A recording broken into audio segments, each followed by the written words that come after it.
जी दोस्तों अस्सलाम वालेकुम। उम्मीद करना सारे ठीक ठाक। सो अज असा मौजूद हाँ जबर पाकिस्तान इलाके जहाँ जब्बर बाजार तुसें कि अज इंशाअल्लाह दस्सना है। ये भी बाई चांस ही साढ़े नाल होई गया इतफाक के असां इस बाजार में भी कवरेज करी रहे हैं। राशिद साहब ने कहा है कि तुम बैक कैमरे पर मारो ताकि जो क्लिप है ना जिदा जिसे तो मैं आपको खुद रिकॉर्ड कर सकें तो मैं लाई होता। बाकी है कि मस्जिद चेक करी सकने इतों असें शुरू किया है नाल इंशाअल्लाह शॉपिंग भी कर सकें जब्बर बाजार ने ते नाल तुसें कि दस्सां भी जब्बर बाजार कैसा है। क्यों जी राशिद साहब? जी बिल्कुल।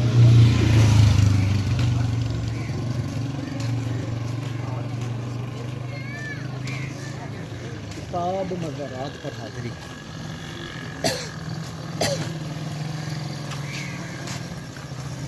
कि नहीं मारा।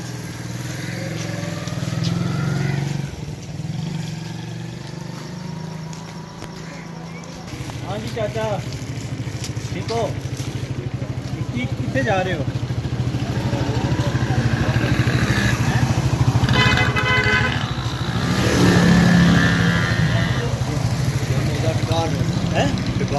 काल की साइड है। काल ये बेवर से आगे कभी गया तो नहीं पहली मरतबा है इधर ही पहली मरतबा है।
ਹੋ ਰਹੀ